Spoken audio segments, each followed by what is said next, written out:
Diz-nos assim a Bíblia Sagrada nesta hora: como vocês sabem, filipenses, nos seus primeiros dias no Evangelho, quando parti da Macedônia, nenhuma igreja partilhou comigo no que se refere a dar e receber, exceto vocês. Pois estando eu em Tessalônica, vocês me mandaram ajuda, não apenas uma vez, mas duas, quando tive necessidade. Não que eu esteja procurando ofertas, mas o que pode ser creditado na conta de vocês. Recebi tudo, e o que tenho é mais do que suficiente. Estou amplamente suprido agora que recebi de Epafrodito os donativos que vocês enviaram. São uma oferta de aroma suave, um sacrifício aceitável e agradável a Deus.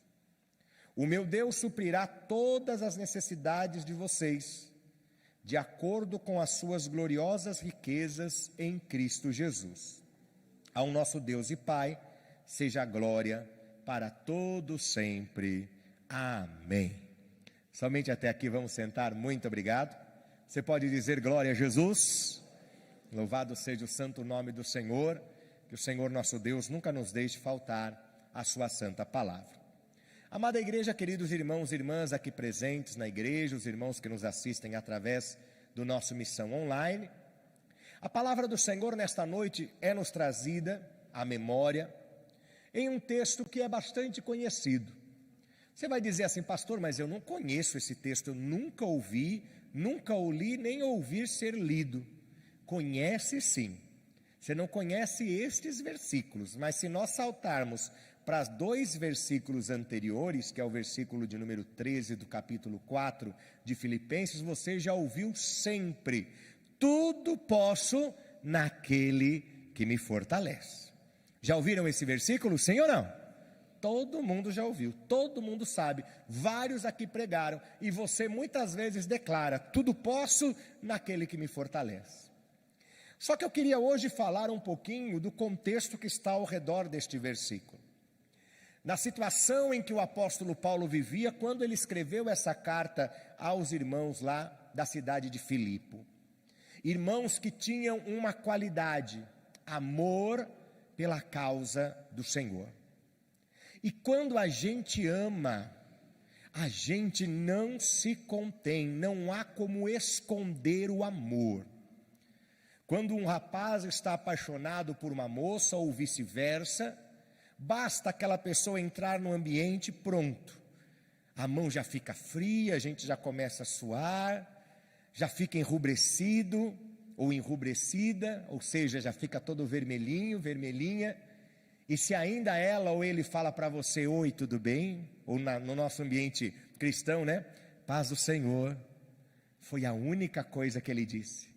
Mas ela fala: ai meu Deus, ele disse para mim a paz do Senhor. Ora, ele disse para todo mundo, né? Mas o amor é esse, o amor não dá para esconder, o amor não se controla, o amor se mostra. E eu quero falar exatamente desse amor que se mostra.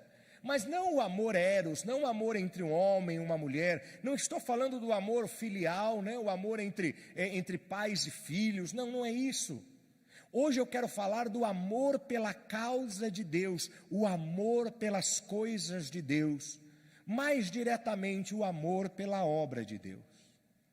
O que o apóstolo Paulo estava fazendo desde quando ele se converteu e foi ter com os apóstolos, e assim ficou determinado, que o apóstolo Paulo ficaria responsável em pregar para o ambiente gentílico, ou seja, para o mundo gentil, ou seja, os não-judeus, e os outros apóstolos estariam incumbidos a pregar apenas aos judeus. Então nós vemos que o trabalho de Paulo era muito grande.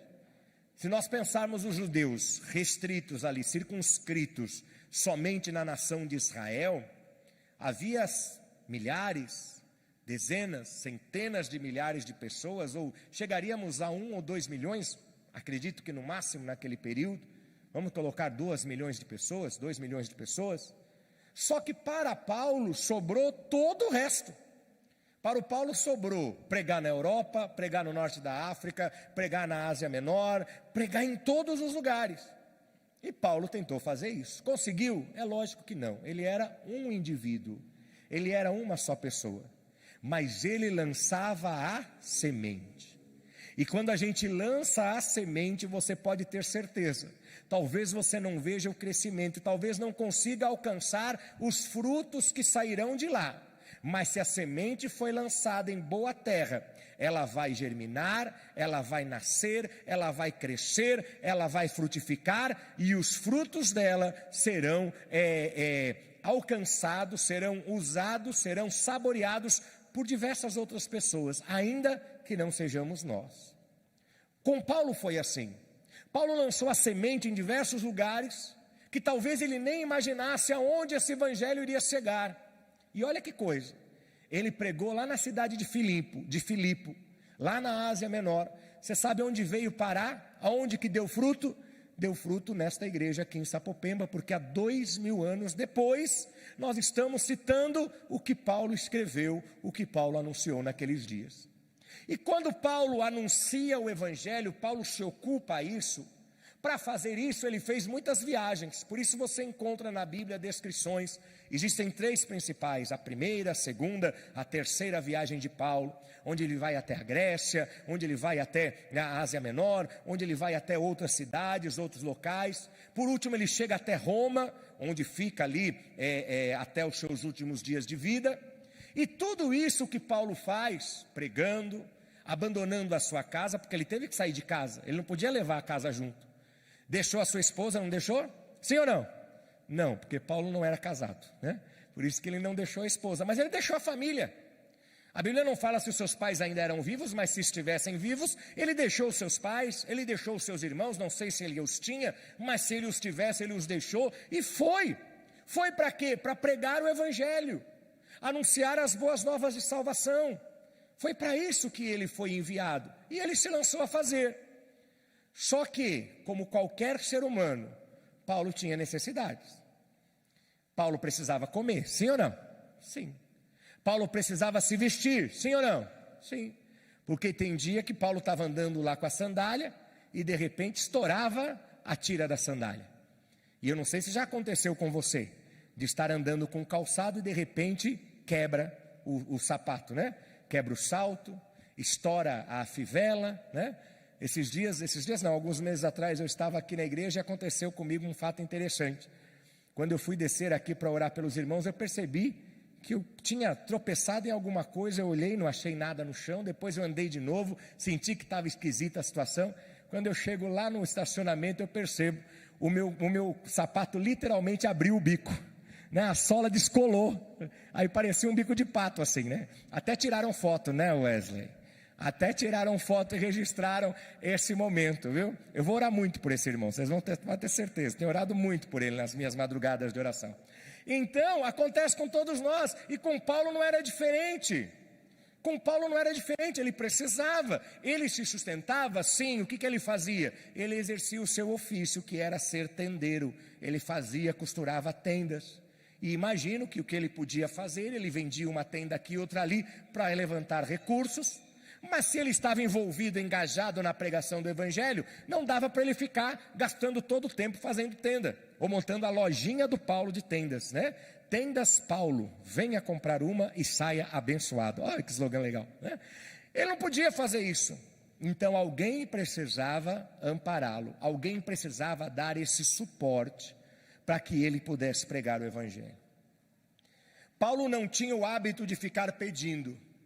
Paulo não tinha o hábito de dizer, olha, percebam o que eu estou fazendo e eu preciso da sua ajuda. Não, mas Paulo simplesmente se lançava a fazer. E eu quero começar, ou dar seguimento nesse momento do sermão, dizendo a você algo importante.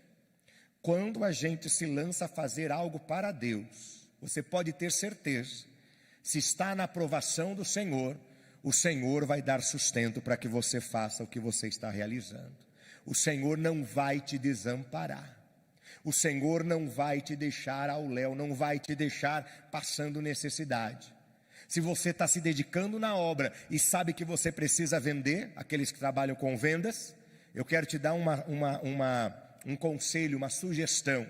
Invista as suas forças na obra do Senhor, o que você foi chamado a fazer. Sabe por quê? Aquilo que você se empenhar para Deus, Deus vai dar em recompensa mandando clientes para você. Eu creio num Deus assim. Quem crê num Deus assim, diga amém. Eu também creio. Creio que tudo que nós fazemos para o Senhor não é em vão. E não é só em vão porque o Senhor recebe. Sim, o Senhor me recebe, que maravilha. Mas além de receber, o Senhor, Ele envia a recompensa. Ele dá galardão, e não somente aquele na vida eterna, mas Deus dá o suprimento, a provisão, aquilo que você necessita.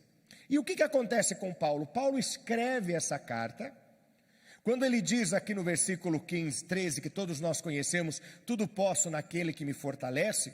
O versículo anterior ele está dizendo que ele sabia o que é passar necessidade, ter muito dinheiro, passar fome, não ter dinheiro para pagar a conta. Ele sabia o que era isso. E em todos esses momentos ele sabia que tudo podia, porque o Senhor é quem dava força a ele. Mas ele escreve aos irmãos de Filipe o quê? Eu quero agradecer a vocês. Eu quero agradecer porque vocês foram a única igreja que se manifestou quando eu estava precisando. O texto diz claramente aqui, no versículo de número 15. Como vocês sabem, filipenses, nos seus primeiros dias no Evangelho, quando parti da Macedônia, nenhuma igreja partilhou comigo no que se refere a dar ou receber, exceto vocês. E olha que Paulo passou por muitos lugares, né? Vamos citar alguns lugares que Paulo passou? Lembra das cartas? Galácia, que são os Gálatas. Que mais? Éfeso, que são os Efésios. Que mais? Colossos, que é Colossenses. Corinto, que são os Coríntios. Tessalônica, que são os Tessalonicenses. Esqueci de algum?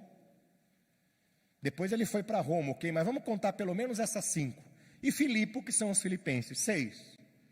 De todas essas igrejas por onde ele passou, a única que se preocupou, Paulo precisa ter apoio financeiro. É muito lindo ver Paulo pregar, é muito lindo ver Paulo orar, é convincente, ele prega, ele escreve, as pessoas aceitam a Jesus, as pessoas são batizadas nas águas, as pessoas são batizadas no Espírito Santo, que maravilha! Mas os filipenses pensaram, mas ele precisa sobreviver. Ele precisa ter apoio, ele precisa ter ajuda para pagar as despesas da viagem, para poder ajudar na alimentação, para poder trocar a sandália que quebrou uma tira, para ter que comprar uma sandália nova. Ele vai precisar disso. E os filipenses, sem ninguém pedir, sem Paulo falar, me ajude, os filipenses estenderam a mão e enviaram uma oferta para Paulo. E é lógico, gente, Paulo não foi hipócrita. Porque se tem uma coisa feia na vida do ser humano, e principalmente na vida de crente, é hipocrisia. O que é hipocrisia? É a gente ser falso, a gente não ser sincero, a gente não está agindo com a verdade. E na maioria das vezes para bancar uma aparência, para manter uma aparência. Quantos irmãos são hipócritas, precisando receber ajuda, precisando até do básico. E quando alguém oferece, olha, você aceita uma cesta básica? O que a pessoa diz? Não, eu não aceito. Onde já se viu? Porque o orgulho não deixa. E Paulo não agiu assim. Paulo não falou, não irmãos, não mandem dinheiro não, porque eu não faço pelo dinheiro. Que muitos irmãos falariam isso também hoje. Não, eu não prego pelo dinheiro, então se quiser dar uma oferta para o meu combustível, eu não aceito, porque eu faço pela obra do Senhor. Tudo bem, você não está cobrando cachê, mas se alguém pagar a condução, ajuda ou não ajuda? Ajuda. E qual é o problema? Qual é o problema? E Paulo não age com hipocrisia, ele recebe. Tanto é que ele recebe, usa e agradece. E ele ainda fala, no versículo 16, pois estando eu em Tessalônica, vocês me mandaram ajuda, não apenas uma vez, mas 2, quando tive necessidade. Não que eu esteja procurando ofertas, mas o que pode ser creditado na conta de vocês. Recebi tudo, e o que tenho é mais do que suficiente. Vocês mandaram, deu para eu comprar a sandália que tinha quebrado. O que vocês mandaram deu para eu comprar uma túnica nova, porque a antiga estava rasgada. Deu para comprar um monte de pão com damasco. Eu não sei o que eles comem lá, né? Eu ia falar pão com manteiga, mas acho que não tem manteiga lá, sei lá, né? Deu para tu, e ainda sobrou um pouquinho que eu estou deixando aqui, porque na próxima viagem vai o que eu preciso. Então olha como ele é grato à iniciativa daquelas pessoas. E ele diz, no versículo 19, que vai ser o centro do nosso sermão, ele diz assim: a vocês que são dedicados, a vocês que demonstram amor pela obra de Deus. Ninguém estava mandando dinheiro porque era o Paulo, porque o Paulo é legal, porque o Paulo é nosso amigo. Não, nós estamos enviando porque nós estamos ajudando a obra do Senhor. Nós amamos a obra de Deus. Nós não cantamos agora aqui pouco, nós amamos nosso rei, né? Falhou aí a memória, mas é isso aí. Não cantamos agora que a gente ama? E eu não falei há poucos instantes que o amor não dá para segurar, ele se mostra. Então quando a gente olha para algo que está envolvido na obra do Senhor, aquele irmão, aquela irmã que ama o Senhor, que ama a obra, ele tem o seu coração aquecido. Eu vou trazer um exemplo para nós aqui bem concreto agora, e literalmente concreto, que é a reforma que nós estamos fazendo. Eu não sei quanto a você, quando você passa ali na frente, aqueles que passam por ali, e vêm sem piso, e vêm ali no concreto, seu coração não arde? Não arde de sentir, poxa, é a obra do Senhor, é a casa de Deus, eu preciso ajudar, eu preciso fazer alguma coisa. Ou quando a gente vê alguma coisa na igreja, ou quando vê a necessidade de um irmão, e não estou falando só do templo, eu estou falando mesmo alguém que está passando necessidade econômica, um irmão, a irmã, que você conhece, que mora perto de você, ou você está sabendo de uma situação. Por que não falar, olha, eu sei que a situação está difícil, eu quero fazer uma oferta para você, eu não posso te dar 2 mil, 3 mil, 4 mil reais, e eu não quero nem que você conte para ninguém, porque eu não quero expor, porque tem isso também, né, gente? Não é para você fazer algo e colocar no outdoor, eu ajudei, 300 reais foram meus, 300 reais foram meus. Não é para isso. Então chegar para alguém e falar, não posso te dar 1 milhão, não posso te dar 1.000 reais, mas vamos fazer o seguinte, por 2 meses, me passa a sua conta de água, eu vou ajudar, eu vou pagar a sua conta de água por 2 meses. Ah, mas o que é a conta de água? Gente, se alguém já pagar a conta de água, já ajuda ou não ajuda? Ajuda. Então, esse amor que tem que ser demonstrado. Eu tenho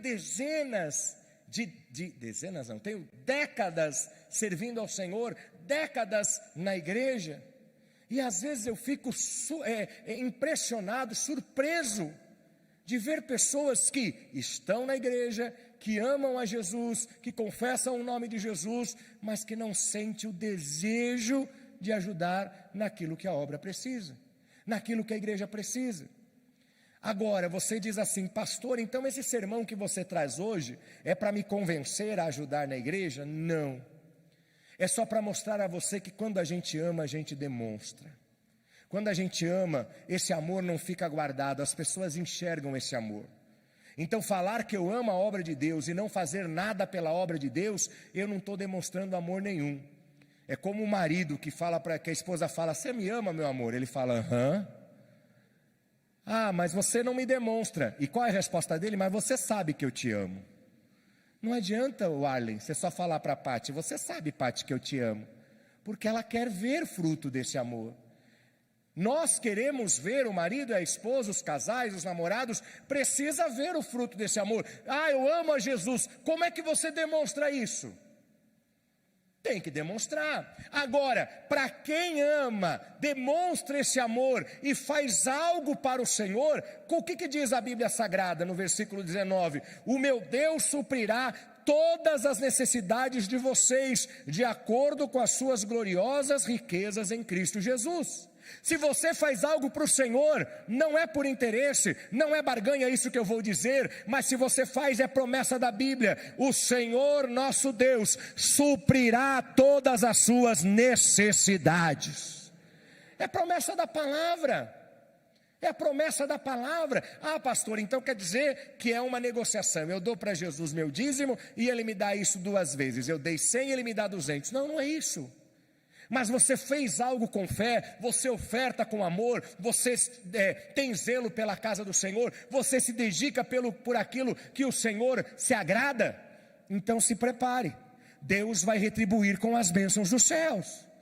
Eu não sei se serão financeiras, eu não sei se vai ser em saúde, porque olha, ter saúde muitas vezes é melhor do que ter R$100 no bolso, é melhor do que ter R$500 na conta, é melhor do que ter R$1.000 na poupança, você ter saúde, você chegar lá no médico, fazer os exames e ele falar, está tudo bem, o que você diz? Glória a Deus. Agora tem gente que fala assim, então por que eu pago o plano de saúde se está tudo bem?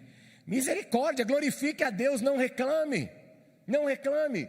Então o Senhor suprirá todas as nossas necessidades, é o que diz a palavra, mas não é uma promessa solta, alheia, sem ter uma ligação, sem ter um link com uma atitude.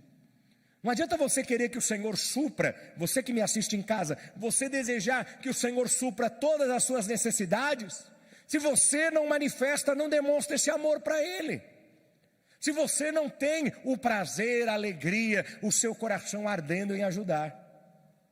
Essa semana eu ainda não tenho autorização de falar para a igreja, mas eu quero dizer para vocês, se tudo der certo, o Senhor está dando uma vitória para nós, do tamanho de um continente. Você consegue imaginar isso? O Senhor está encaminhando, não posso ainda falar, não está nada certo, está bem encaminhado, mas ainda, como diz, não bateu o martelo. Mas o que eu quero dizer com isso? Eu falava com a minha esposa sobre esse assunto, e o meu coração ardia. Conversei com a minha filha, e ela até falou para mim, pai, mas você está chorando. E eu falei, estou chorando sim, por quê? Porque é a minha forma de olhar para essa situação e não conseguir ficar, como que eu posso falar, sem reação, ficar, poxa, perdi a palavra agora,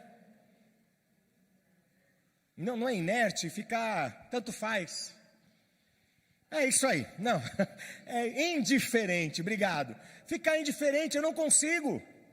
Eu vejo aquilo, eu olho aquilo, eu falo, gente, eu quero ajudar, eu quero fazer alguma coisa. Então quando eu digo isso, a minha esposa está quase me pegando já no pescoço, ela, não fala, não vou falar. Mas sabe, amados, isso precisa estar em nós. Você ver uma situação, você ver a necessidade da igreja, você ver o que o Paulo precisava, o que o pastor precisa de ajuda. E aquilo que eu peço, eu não peço para mim, vocês sabem, a minha história, ela é muito transparente diante da igreja. Foram transparentes os 3 anos que o espelho retrovisor do meu carro ficou quebrado. Aí quando eu consegui consertar e fazer a funilaria, agora está 2 meses e meio parado na minha casa porque está sem freio. E eu falo isso, Moacir, não falo para sensibilizar ninguém, mas para dizer que é a minha realidade, porque eu não estou pedindo para mim. Eu não quero, se você quiser me ajudar, lógico, se você quiser falar, pastor, um sapato novo para você, que eu já percebi que já faz 1 ano e meio que você vem todo culto com o mesmo sapato. E é quase esse tempo, viu gente? Tudo bem, se você quiser dar, ótimo, mas eu não peço para mim. Eu não quero que você se desperte por causa de uma pessoa, eu quero que você olhe para a obra de Deus, para o que Jesus quer fazer, as coisas que precisam acontecer, e que se eu e você pudermos fazer, a promessa de Deus é certa, o Senhor suprirá, pela tua atitude, todas as suas necessidades. E é isso, amados, ser cristão é isso, ser cristão não pode ser de outra forma. Ser cristão não é a gente só pensar em acumular riquezas. Eu confesso que eu tenho um problema muito grande. Eu não consigo guardar dinheiro. E por que eu não consigo? Não é que eu gasto muito. De vez em quando eu gasto, mas não é esse o problema. A questão é que quando eu começo a guardar, sabe o que acontece, Felipe? A igreja está precisando. Quando eu começo a guardar, Davi, olho lá, poxa, tem 800 na poupança, sabe o que é isso? R$800, ou mais alguns meses, já consigo comprar uma TV, sei lá. Aí quando eu olho lá, o que acontece? A igreja está precisando. A igreja está precisando. É um obreiro que está lá no Nordeste com um familiar doente, e que além da gente pedir ajuda aqui em oração, sabe o que a igreja faz, pastor Petrônio? a igreja manda o dinheiro para o remédio lá. Eu não vou citar nomes, mas teve um dos filhos de um dos nossos pastores que teve um grave problema na coluna, e a igreja pagou o quê? Como é que chama? Colete cervical, é isso mesmo? Aquele colete ortopédico, eu não sei o nome técnico, mas aquele colete para a pessoa que tem problemas na coluna, né, de desvio, essas coisas. O filho lá de uma pessoa, de um dos nossos pastores precisava, e aí eu não consigo olhar para a minha poupança que tem R$800 e ver lá aquela pessoa precisando de um colete. Poxa, eu sou igreja, eu sou cristão, eu sou um pastor, eu sou responsável por esta obra. Eu não posso dizer para aquele irmão, não irmão, se vira aí que sua filha, seu filho fique aí sofrendo. Não. O que acontece, Felipe? Tchau, tchau. R$800. Foram embora, Maria. Aí eu começo tudo de novo. Oi, como eu sou insistente. Aí eu começo, esse mês eu guardei 70, outro mês 150.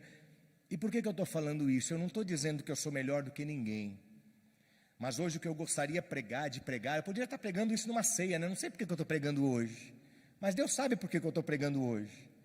O que eu queria é que você entendesse, como homem de Deus, como mulher de Deus, se você ver que a obra precisa, se você ver que alguma situação precisa da sua atitude como cristão, a tua atitude como alguém que ama a obra de Deus, que ama o Evangelho, que ama as almas, que você não retenha a sua mão, que você não se prenda, que você não se amarre, que você não se apegue ao dinheiro, porque essas coisas todas passam, mas quando você investe, ajuda a obra do Senhor a caminhar, ajuda a pregação do Evangelho, a promessa não é minha, você pode cobrar de Deus porque está na igreja, o meu Deus suprirá todas as necessidades de vocês, é o que a Bíblia diz.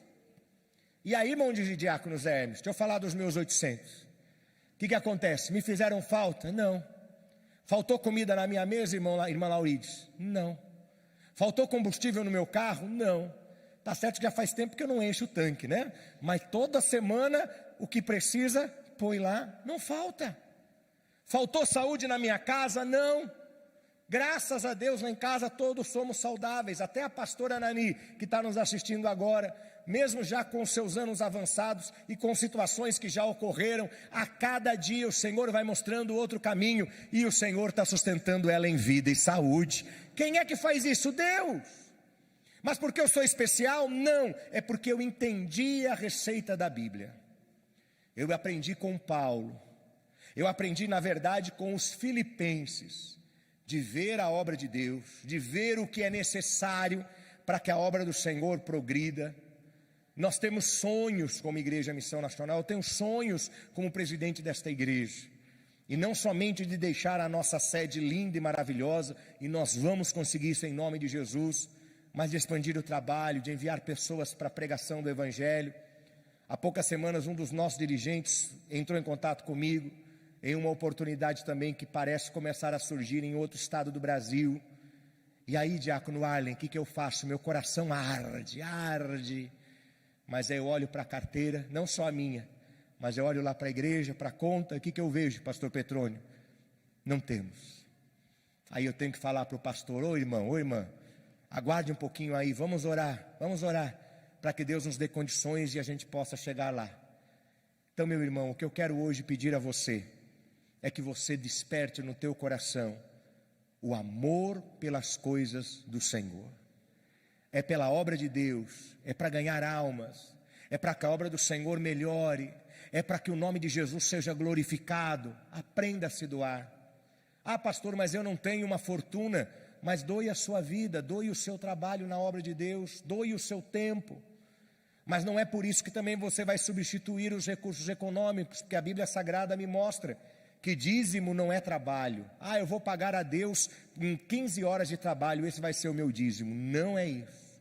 O dízimo, ele é físico, ele é monetário, ele é econômico. Este é o ensinamento da Bíblia. Independente se você já serve na igreja por 15 horas por semana, ainda assim a Bíblia fala, seja dizimista. Eu tenho minha vida, meu tempo todo disponível à igreja. Se tem que fazer visita, eu vou. Se tem que fazer funeral, eu vou. Se tem que ficar até mais tarde, eu fico. Se é para vir fazer campanha de oração de madrugada, como eu faço aqui na igreja, e não fico colocando um outdoor para que ninguém saiba. Se é para fazer tudo isso, eu faço. Mas ainda assim, o que eu faço todo mês? Na Santa Ceia eu trago o meu dízimo. E eu podia falar muito bem, mas eu já faço tanta coisa para Jesus. Mas eu já deixo o meu lazer, eu deixo de passear, eu deixo de viajar. Eu tenho que estar em todo culto. Você pode faltar o culto que você quiser. Pode ou não pode? Pode. A Osana pode falar, estou cansada hoje, não vou. Você não pode fazer isso, Osana? Pode. Pastor pode fazer isso? Não. Ah, mas o pastor é livre. Sim, eu sei que eu sou livre, mas eu tenho uma responsabilidade. Ainda que tenha só uma pessoa aqui no culto. Qual é o papel do pastor? É estar aqui pregando. Então, amados, hoje eu quero que você que me ouve em casa, deixe o Espírito Santo despertar isso no seu coração, o amor pelas coisas de Deus, o amor pela obra do Senhor, o desprendimento, como foi a igreja de Filipe, a Paulo, dizer, Paulo, você está evangelizando, você está pregando, eu sei que está pesado para você, talvez não seja uma fortuna, mas olha, nós vamos nos reunir, nós vamos mandar para você, e ainda mandaram 2 vezes, e Paulo fala, irmãos, muito obrigado. Vocês não sabem como foi importante, porque através disso o Evangelho pôde continuar a ser pregado. E ele lança uma palavra de bênção sobre a vida daqueles que demonstram amor pelas coisas de Deus. O meu Deus suprirá todas as vossas necessidades. Eu quero hoje pronunciar uma palavra de bênção sobre a tua vida. Que o Senhor suprirá todas as suas necessidades. Vírgula. Desde que você mantenha o seu compromisso com Ele. Ponto final. Por que, Elisa, é importante essa vírgula? Porque senão a gente acha que o Senhor vai suprir todas as necessidades, independente da minha atitude. Não é isso que a Bíblia fala. Paulo proclama essa palavra de bênção sobre os filipenses, porque os filipenses primeiro fizeram a parte dele. Se você for fiel, usando uma palavra de Jesus, no pouco, Deus vai te colocar no muito. Se você ajudar o ministério da igreja a evangelizar, você não tem tempo para ir para o Rio Grande do Sul evangelizar. Você acha que você teria tempo? Deixa eu pegar aqui Marcos. Você tem tempo para sair daqui lá no Rio Grande do Sul pregar o evangelho? Não tem, você tem trabalho, você tem esposa, você tem filho, tem conta para pagar, tem um monte de coisa, não tem? Mas o que a gente faz se a gente não pode ir? Vamos patrocinar quem vai. Temos lá pastores, temos lá 2 igrejas. E a igreja do bairro século 21 é uma bênção. Madi conhece comigo. Século 20, é que eu fui adiantado, eu fui para o 21, né? É século 20 lá. Veja as imagens. É uma igreja toda de madeira, assim, bem simples. Os irmãos que congregam lá são irmãos simples. Sabe o que eles fazem? Até na última viagem que eu fui lá, conversei com o pastor e passamos a fazer, a gente passa a fazer a campanha do Pão Nosso, né? Como é que chama? Eu esqueci o nome da iniciativa, né? Mas é o culto do Pão Nosso. Oi? É o projeto Pão Nosso, todo domingo de manhã, porque o pastor Anderson é padeiro, vocês sabem disso, né? Ele é confeiteiro.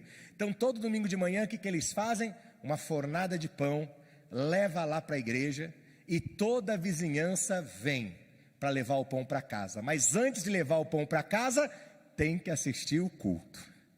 E sabe o que está acontecendo? Muita gente está ficando para glorificar o nome do Senhor Jesus. Veio por causa do pão, o pão de trigo, mas encontrou o pão da vida, que é Jesus Cristo. Vocês acham que uma igreja dessa não merece o nosso apoio? Vocês acham que lá em Itabaiana o pastor está lá pregando o evangelho, o pastor Renivaldo, ele sai de domingo, evangeliza para lá, evangeliza para cá, onde ele busca o povo eu não sei, mas vai ver as imagens, sempre tem povo lá na igreja. Essa semana 2 meninas aceitaram a Jesus Cristo e tem uma alma para se batizar lá em Itabaiana, em Sergipe. Você está me entendendo? E às vezes, amados, a gente retém a mão para as coisas de Deus. A gente fala, não vou dar, não é muito, vai me faltar. Não é isso que a palavra promete. Se você se dedica, se você investe nas coisas do Senhor, a promessa é essa: o meu Deus suprirá todas as suas necessidades. Não vai faltar para você pagar a luz, não vai faltar para você pagar a água, não vai faltar para pagar o Netflix, é Netflix, né? Não vai faltar para você pagar a academia. Porque tem crente que vai na academia, não tem? Tem, está todo fortinho, está todo elegantinho, né? Percebe-se que eu não sou um deles. Mas não vai faltar dinheiro para academia. Não vai faltar o dinheiro para o salão de beleza. Você vai lá fazer a chapinha, vai fazer o cabelo, a unha, o pé, a mão, manicure e pedicure. Ou como diz a minha esposa, manicure, pedicure, como é que você fala? Manicure, manicure e pedicure, né? É porque cure em inglês tem esse som. Então não vai faltar. Não vai faltar para você comprar aquele pãozinho doce que você gosta toda semana. E digo mais, Deus vai multiplicar as bênçãos na tua história. Aprenda a fazer, não para o pastor. O dia que você fizer por mim ou para mim, você não entendeu. Fico muito feliz pela consideração, mas não faça para mim, porque eu não posso te recompensar. Mas faça para Jesus. Faça pela obra do Senhor. Faça para que as pessoas alcancem o Evangelho. Faça para que vidas sejam salvas. E as bênçãos de Deus vão se manifestar sobre você, porque o Senhor suprirá todas as vossas necessidades. Aplauda ao Senhor e a palavra de Deus para nós esta noite.